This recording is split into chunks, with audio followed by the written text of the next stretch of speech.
Abooluganda Mukama yeebazibwe, mbalamusizza nnyo mu linnya erya Mukama waffe Yesu Kristo. Ndi wano nga njagala kwogera ebigambo ebya Mukama waffe. Mukama ampadde ekisa olwaleero okwogerako nate mu maaso gammwe, okwogera ebigambo bya Mukama waffe ebirungi. Era nga tetunnabagenda mu maaso njagala obbeeyanjulira. Amanya gange mpitibwa Meyi Kawaala.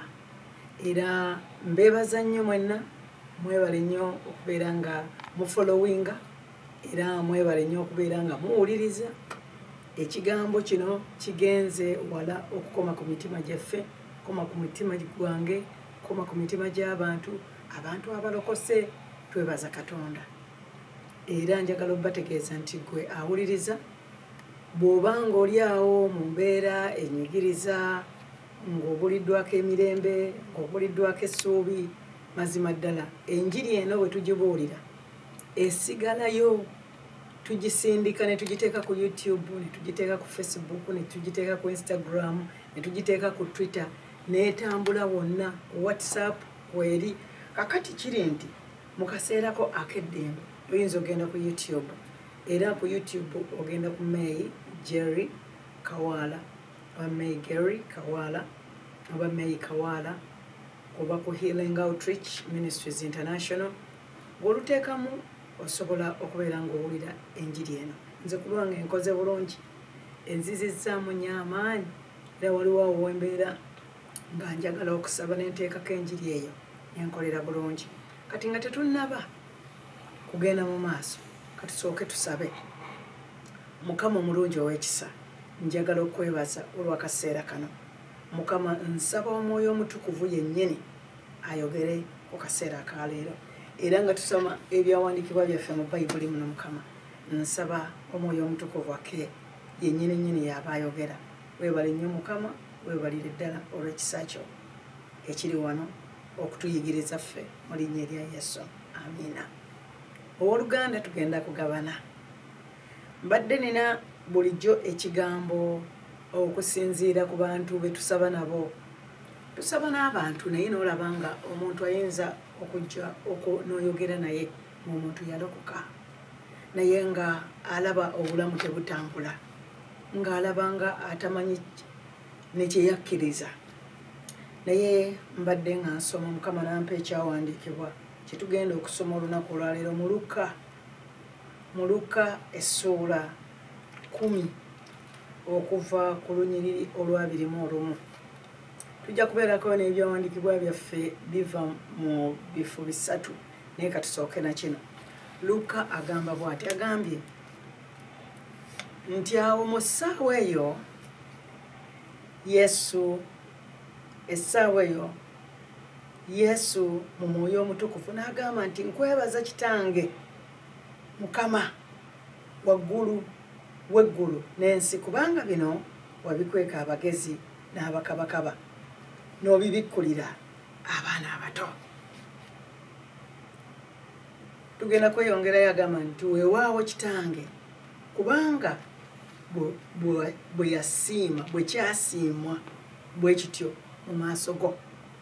Olunyiriri olwa 22 lugambye byonna byampeebwa Kitange, byonna byampeebwa Kitange. Tewali muntu amanyi mwana bw'ali wabula Kitange, newankubadde kitaffe bw'ali wabula omwana n'oyo omwana bw'ayagala okumubikkulira. Wuliriza bulungi ebigambo bino. Ndaba wano Yesu, ne tugenda ku lwa 23 lugamba n'akyukira abayigirizwa be n'abagamba kyama nti galina omukisa amaaso agalaba bye mulaba, kubanga mbagamba nti bannabbi bangi ne bakabaka baayagalanga okulaba bye mulaba mmwe, ne batabiraba, n'okuwulira bye muwulira ne batabiwulira. Era bwano we tusomye tujja kugendera tusomeko ne mu kitabo ekya Matayo. Naye ekigambo kye njagala tugabaneko, bw'oba wakkiriza Yesu, bw'oba walokoka, wali weebuuzizzaako lwaki walokoka? weebuuzaako Yesu ki gwe wakkiriza n'okubuuza nti bannaye ye kiki kyendimu. Abantu abamu bwe tutambula oba abantu bwe batambula agenda n'agamba bannaye ebintu bino bye nayingiramu nze mbikooye mpulira nga ayagala okukola ki okubivaamu. Naye Mukama abadde ateeka ekigambo ku mwoyo gwange okulaba nti abooluganda kirungi tutegeere obulokozi, tutegeere ne Yesu gwe twakkiriza, tutegeere kiki ekiyinza okutwanguyiza obulamu. Tuwummula tutya mu mitima gyaffe ne tufuna eddembe. Yesu gwe twakkiriza twamukkiriza lwaki? Era pulaani ki gy'olina ng'omaze okukkiriza Yesu? Era okuva lwe wakkiriza Yesu obulamu bwo obusanze otya? Owulira otya obulamu bwo ng'otambula? Katusome tugenda kubikula ekyawandiikibwa kiri mu Matayo wano.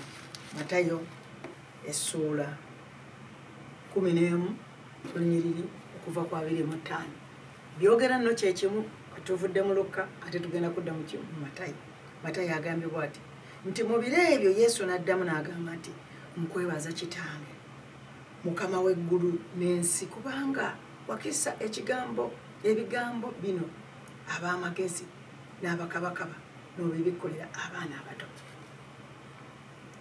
Mu biro ebyo Yesu n'addamu n'agamba nti nkwebaza Kitange Mukama w'eggulu n'ensi kubanga wakisa ebigambo bino ab'amagezi n'abakabakaba n'obibikkulira abaana abato. Njagala tusome okuva ku 25 okutuuka ku 3. Tulyoke tugabane bulungi ekyo kye twagala okufuna. Ate tujja kugendako ne mu Yokaana 10:18 kubanga twagala tulabe obuyinza twabujjawa okusalawo okutwala Yesu okubeera omulokozi waffe n'okulokoka. Obuyinza wabujjawa era bwe wafuna Yesu obuyinza bw'obulamu obwo buliriddawa. Amiina. 26 agambye nti weewaawo Kitange kubanga bwe kityo bwe kyasiimibwa mu maaso go okubikkula ebigambo bino bye yakisa abakabakaba n'abagezigezi n'abibikkulira abaana abato. Oyo Yesu yali yeebaza Kitaawe olw'ebigambo ebikulu eby'amaanyi ebikusifu Katonda bye yakisa abagezigezi n'abakabakaba naye n'abibikkulira ki abaana abato. 27 agambye nti ebintu byonna byankwasibwa Yesu nga bw'agamba, naye nga 26 yagamba bw'ati nti weewaawo Kitange kubanga bwe kityo bwe kyasiimibwa mu maaso go. 27 n'agamba ebintu byonna byankwasibwa Yesu yagamba byankwasibwa Kitange, so tewali muntu amanyi omwana wabula Kitange. So tewali muntu amanyi Kitange wabula omwana, na buli muntu omwana wayagala okumubikkulira. Kati wano ne tugenda ku 28 lwe tumanye ennyo ebiseera ebisinga era ababulizi abasinga lwe tubuuliramu enjiri. Yesu agamba bw'ati bwe yamala ebyo byonna n'agamba mujje gye ndi mmwe mwenna abakooye era abazitoowereddwa nange n'abawummuza. Yesu ng'atuyita mujje gye ndi mmwe abakooye nammwe abazitoowereddwa nange nakola n'abawummuza. Kakati wano ndaba nkubuuzizza ekibuuzo nti omukisa wagujjawa, obuyinza wabujjawa? Naye ng'ekigambo kiri nti ffe tuvunaanyizibwa ku bulamu bwaffe nga tumaze okukkiriza Yesu Kristo okubeera omulakozi waffe. Tuvunaanyizibwa ku bulamu bwaffe nga tumaze okukkiriza Yesu Kristo era nga obulamu bwaffe tubuvunaanyizibwako okulaba nga tugenda mu maaso Yesu okwongera okutukolamu omulimu. Naye nga waliwo ekyawandiikibwa ekyamaanyi ennyo kye tugenda okusoma mu Yokaana 10:18 tulyoke tulabe ekikwata ku buvunaanyizibwa. Owooluganda ng'ompuliriza olwaleero nga tukyeyongera wano, Yesu agambye nti mujje gye ndi mwenna abakooye era abazitoowereddwa nange nakola ki n'abawummuza. Wuliriza olwa 29 lugambye bwe luti mwetikke ekikoligo kyange muyigire ku nze. Yesu ono atuyita ate agamba nti twetika ekikoligo kye ate tukole tutya tuyigire ku ye kubanga ndi muteefu era omuwombeefu mu mutima. Yesu atuyita naye ate ayagala tuyigire ku ye ate era atugamba ensonga nti kubanga ndi muteefu era omuwombeefu mu mutima nammwe muliraba ekiwummulo eky'omu myoyo gyammwe nti nammwe muliraba ekiwummulo eky'omu myoyo gyammwe kubanga ekikoligo kyange kyangu si kizibu n'omugugu gwange mwangu. Kakati wano tugenda kusooka tulabe ku bigambo bino ate nga tetunnabikola mu Yokaana. Wano tulaba Yesu yeebaza kitaawe olw'ebigambo ebyekusifu bye yamubikkulira, ebigambo ebinene oba nno bikwata ku bulamu bye yakisa abagezigezi n'abakabakaba n'abibikkulira baki abaana abato. Bwe nsoma Bayibuli ndaba wano Katonda ng'atulaga nga Yesu ayogera ku kigambo eky'abaana abato. Nabadde ndowooza ku bulamu bw'omwana omuto nga bwe nange bwe tuyinza okulowooza ku kigambo ky'omwana omuto. Kiki ky'olowooza ku mwoyo gw'omwana omuto, omwana omuto, obulamu bw'omwana omuto? Yesu yayagalanga nnyo, yagamba nnyo eby'abaana abato, yayogera nnyo ku baana abato n'agamba mubaleke nno bajje gye ndi kubanga obwakabaka obw'omuggulu bwe bwabwe. Omwana omuto abeera muteefu, omwana omuto aba muwombeefu. Okukkiriza kw'omwana omuto kubeera mu muzadde we, masi ye yonna yonna eriwa eri muzadde we. Obulamu bw'omwana omuto bukakkamu, buwombeefu, abeera muwulize eri omukadde kubanga weewuunya obulamu bw'omwana omuto omuzadde we ayinza okujja n'amubonereza ate mu kiseera kimu n'amala n'amuyita n'amutuma emirimu, omwana n'ayimuka n'akola taata kyagambye. Ndowooza ekyo kikuwa ekifaananyi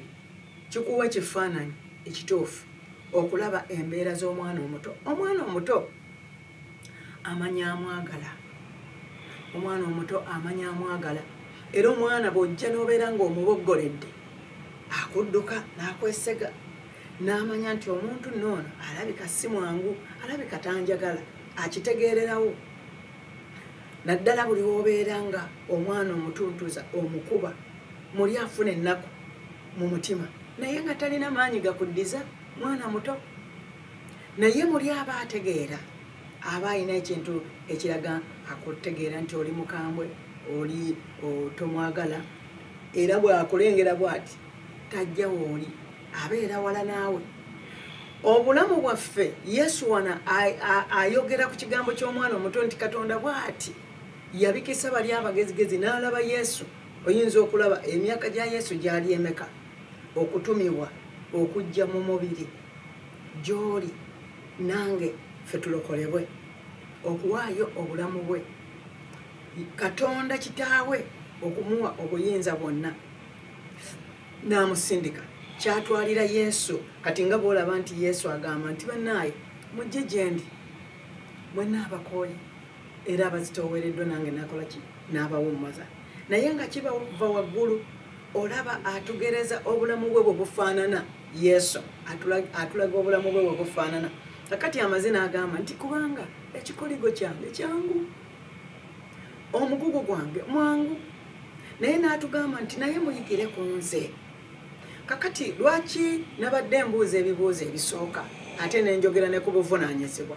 Njogera ku buvunaanyizibwa nenjogera ne ku lwaki wandibadde nga ojja n'okkiriza Yesu Kristo ng'omulokozi we ate bw'omala kiki kye weetaaga okukola? Kwe kubeera naki n'obuvunaanyizibwa. Naye wano ndaba Yesu, ndaba obulamu bwaffe okwanguyirwa ffe okufuna emirembe abooluganda, okufuna emirembe mu nsi, ofunye obulokozi, obutatawaana, okubeerawo nga weebuuza nti ye ndiriddawa, ye mbeera ng'ennemye. Abantu bangi nnyo tutambula nga tukooye. Labayo Yesu agambye mujje gye ndi mwenna abakooye era abazitoowereddwa. Yakimanya nti omuntu akoowa, abantu bakoowu, era waliwo n'eŋŋombe egamba nti ffe twakoowa, ffe tuli bakoowu. Naye wuliriza Yesu agambye nti mujje mmwenno gye ndi mwangu, ekikoligo kyange kyangu. N'atugamba nti muyigire ku nze. Abooluganda, ekintu kyenjigera kyenjagala tugabane, obulamu bwe tukkiriza Yesu Kristo, obulamu bwa Yesu wangu, buvunaanyizibwa bwange okutegeera Yesu gwenkoze eki, gwenzikiriza. Buvunaanyizibwa bwange okugamba nti ndokose, ntambule ng'omulokole bw'alina okutambula ntya. Ffe tuli bantu, tutambula leero oli bulungi enkya n'ogwa. Naye wano Yesu agamba nti gwe obutakaluubirirwa ng'olokose, obutakaluubirirwa, yigira ku nze. Yesu bw'agamba nti yigira ku nze kitegeeza ki? Tambula nga bwe ntambula, kola nga bwe nkola. Kyova olaba nti kitange kyeyava asimba okunteresa ebyo. Olw'okubiri mu 6 wano agambye bw'ati nti weewaawo kitange kubanga bwe kityo bwe kyasiimibwa mu maaso go. Weewaawo kitange bwe kityo bwe kyasiimibwa n'onkwasa ebigambo bino. Kakati Yesu bw'amala okukwasibwa ebyo kitegeeza obuyinza bwonna akola kyabuyina. Naye kakati atugamba nti mwabali eyo abakooye, lwaki temujja gye ndi ne mutambula nga nze, ne tutambula nga Yesu? N'atugamba nti amweteka ekikoligo kyange kubanga kyangu wakitya. N'atugamba nti kyangu kubanga nze ndi muteefu mu mutima. Yesu agamba nti kubanga ndi muwombeefu mu mutima. Naye n'amala n'agamba bw'ati, bannaye ebigambo bino byeyongera okunyuma, nti mwetikka ekikoligo kyange Olunyiriri olwa 29, muyigire ku nze kubanga ndi muteefu era omuwombeefu mu mutima, nammwe muliraba ekiwummulo eky'omu mwoyo gwammwe. Wuliriza ebigambo bino omuntu akooye, naye nga Yesu akuyita ofune ekiwummulo mu mwoyo gwo. Kakati kiki ekigenda okukuweesa okuwummula mu mwoyo gwo? Kiki ekigenda okukuweesa eddembe? Kyova olaba nti omuntu bw'alokoka, omuntu yenna bw'alokoka agamba bw'ati nti bannaye nze nalokoka nfune eddembe. Kyennava ndokoka nsobole okubeera n'eddembe mu mutima gwange. Oyo nno yakibikkulirwa bulungi nga bwe wakibikkulirwa nange bwe nakibikkulira. Yesu agambye nti muyigire ku nze. Yesu okugamba nti muyigire ku nze kubanga Yesu alina obuyinza obwamuweebwa kitaawe. Bwe tuvudde wano waggulu agambye mu 25 nti mu biro ebyo Yesu n'addamu n'agamba nti nkwebaza kitange Mukama w'eggulu n'ensi kubanga wakisa ebigambo bino ab'amagezi n'abakabakaba n'obiteresa abaana abato. Yesu agamba nti wabiteresa nze. Yabiteresa ye Yesu ku myaka gye. Ye yali mwana muto eri kitaawe.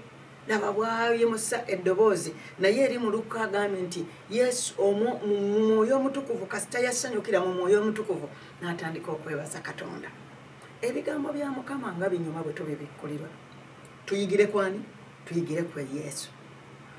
Twetika ekikoligo kye kubanga kyangu. Omugugu gwa Yesu mwangu kubanga ye muteefu ate muwombeefu mu mutima. Naffe tunaafuna ekiwummulo. Owooluganda oyinza okubeera eyo ng'okooye wali mukoowu nga tonnalokoka, ate nakati oli mukoowu yadde walokoka. Naye weebuuza n'ogamba bannaye nze naafuna ntya ekiwummulo mu nze? Naawummula ntya? Naafuna ntya emirembe mu mutima? Ansi eri wano. Njagala ompulirize bulungi owooluganda. Ekyokuddamu kiri wano. Goberera ebigere bya Yesu. Tutambule nga Yesu bwe yatambula. Yesu atulaga ye ne kitaawe nti teyegeraageranyanga kukola bintu kuluma kitaawe. Era kyavudde atugamba nti nze ne kitange tuli omu. Agambe nti kitange ebintu byonna byankwasibwa kitange mu 27. Ebintu byonna byankwasibwa kitange. Ebintu byonna byankwasibwa kitange. So tewali muntu amanyi omwana wabula kitaawe. Akakasa agamba nti tewaliwo muntu antegeera nze Yesu okujjako kitange. Era kitange yanneesiga kyeyava abinkwasa. Kyeyava abikweka abo bonna be yatonda abagezigezi bonna. N'abikola ki? N'abikwasa nze. kyeyava bikwasa n'abiteresa abaana abato ng'atulaga embala y'omwana omuto. Weewaawo tunuulira embala y'omwana omuto nga Yesu atulaga nti embala y'omwana omuto mubaleke nno bajje gye tuli, bali innocent. Omwana omuto ky'omugamba okukola kyagenda okukola. Omwana omuto bw'omuteekamu ensigo ng'akyali muto n'omuyigiriza Katonda ng'akyali muto, omwana oyo eryo lye